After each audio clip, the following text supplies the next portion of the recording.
L'amour. They say love is like magnetism, an invisible force that brings people together. But when it comes to matters of the heart, do opposites really attract?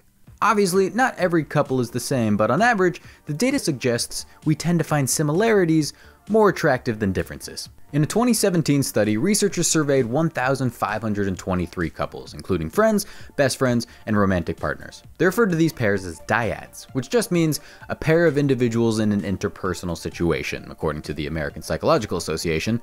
Not the sexiest description, but I digress. The authors reviewed all kinds of variables amongst the dyads, such as preferred recreational activities, political leanings, and general personality traits. On 86% of these variables, including levels of personal extroversion and beliefs about gay rights, the couples had similarities the authors called statistically significant.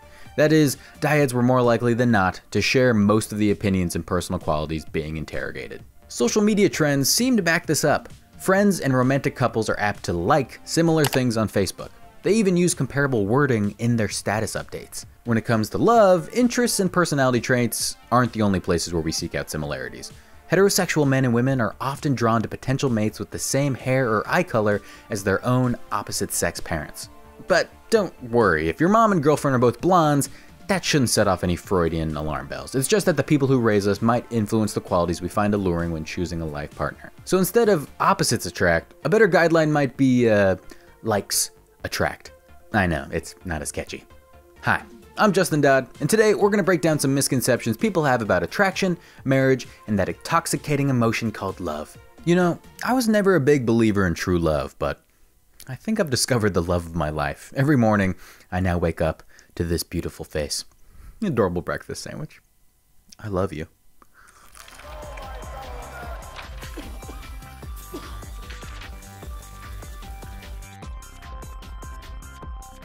Oxytocin is a love molecule. Oxytocin is a hormone that's been called, among other things, the love molecule. Known to affect social and nurturing behavior in various animals, the hormone is the subject of a lot of studies by neuroscientists. For a 2005 study published in the journal Nature, human participants were given free money and invited to share some or all of it with strangers. This was part of a risk-taking investment game that depended on trust. At the start, all the players received a set amount of money. Some of them could become investors and transfer cash to other participants known as trustees. When these transactions happened, the experimenter tripled the transfer and gave it to the trustee. Then, the trustee could either share profits with their partner or be greedy and just keep everything, including the original investment money. So the act of investing cash was always a gamble, and everything depended on how honest the trustees were. Researchers found out that test subjects who'd inhaled oxytocin were more trusting of other players. They transferred over more moolah. 5 years later, in 2010, another paper claiming sniffing oxytocin made people more likely to trust that an experimenter wouldn't open envelopes which contained deeply personal information. Those studies and a 2011 TED presentation discussing oxytocin got everyone talking, from scientists to the lay public. Oxytocin was nicknamed the hug hormone, cuddle chemical, and moral molecule because who doesn't like alliteration? It's me. I don't like it. It's annoying. But let's be clear, oxytocin's role in the human experience is not fully understood. No one has been able to replicate the 2010 envelope experiment's results, and some early research about the hormone's positive behavioral influences has been questioned. It's always a slippery slope to make big scientific claims based on limited studies, and this is no exception. Touting oxytocin as a love molecule is probably false advertising. Love molecule would be a great name for a disco band though. Gotta write that down. Valentine's Day was invented by greeting card companies to sell cards. Love is ostensibly in the air when Valentine's Day rolls around each year. Traditions include candlelit dinners, heart-shaped chocolate boxes, and buying flowers. I'm partial to watching the entirety of season 2 of Fleabag and eating an entire pint of cookie dough ice cream, but that's neither here nor there. Another beloved pastime is cynical singles complaining that the holiday was just invented to sell greeting cards. This incorrect assertion can be partially explained, perhaps, by the difficult-to-trace history of the holiday. Valentine's Day doesn't have an obvious namesake. Martin Luther King Jr. Day and St. Patrick's Day have easily identifiable honorees. Patrick Stewart for the latter, obviously, but who's the Valentine of Valentine's Day? Historians point to multiple candidates. There is a St. Valentine who's celebrated in the Roman Catholic Church, but he might be an amalgamation of two different Christian martyrs. The record's a little flimsy. And as for the holiday itself, we don't know how or when it became a love fest. Some modern sources claim Valentine's Day is rooted in Lupercalia, an ancient Roman festival that took place on February 15th. Dogs and goats would be sacrificed, and women were customarily whipped because it was believed this promoted fertility. Legend has it Pope Gelasius I outlawed the ritual in the 5th century CE.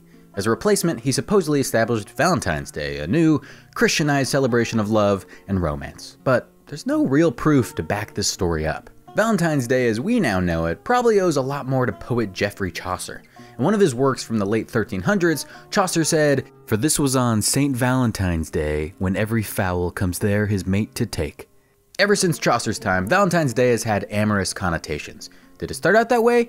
Maybe, maybe not. But this much is clear. The holiday wasn't just something the greeting card companies made up. Half of all marriages end in divorce, and it's getting worse all the time.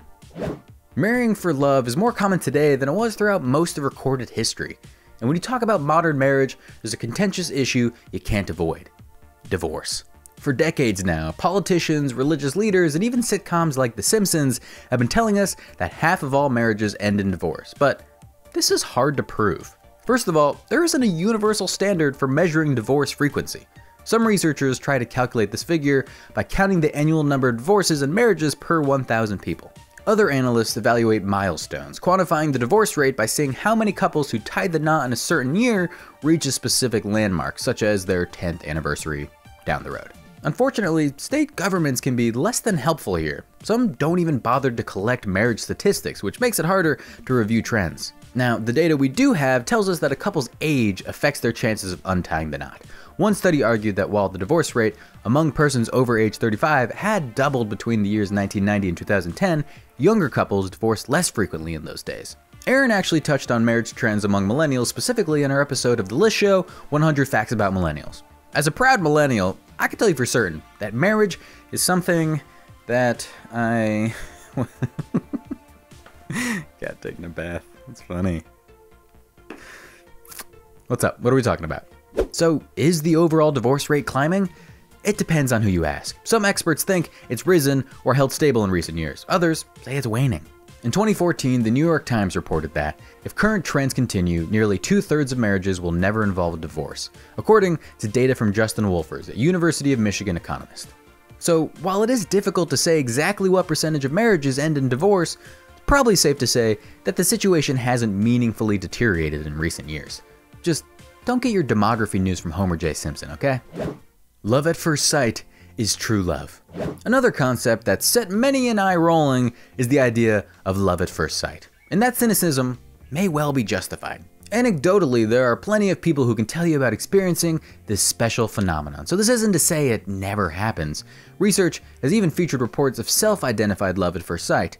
But there's a pretty big catch. That magical spark people like to romanticize isn't always a two-way street. Data suggests it's superficial and researchers hesitate to call it love. 4 Dutch psychologists published an investigative study on the subject in 2017. The team organized almost 500 encounters between people during their research. Though the players were strangers to one another, 49 of these little meetings ended up with somebody proclaiming they'd experienced love at first sight. How often was the feeling mutual? Reportedly, never. All 49 instances were one-sided affairs. Every single one. Yikes. The team also discovered that men are more liable to profess love at first sight than their female counterparts. And as you might expect, physical attractiveness plays a major role here. Participants in the study who were deemed gorgeous had a far greater chance of inspiring the love at first sight sensation in other people. Good for them, I guess. Ultimately, the psychologists described love at first sight as a strong initial attraction rather than a distinct form of love. But hey, nobody's saying one can't lead to the other. Right? Plato coined the term platonic love. Thus far, today's video is centered on romance. So before we wrap things up, let's take a minute to acknowledge non-romantic love. Today, we call loving or affectionate relationships between people who aren't romantically or sexually involved with each other platonic. The name descends from the Greek philosopher Plato, who wrote a lot about interpersonal connections. Plato pushed the idea that love has a hierarchy. He thought its most primitive form was the love of a beautiful body. But this could lead a person to loving all beautiful bodies, and from there the beauty of laws and knowledge. The very highest form of love, to Plato anyway, was the love of beauty itself.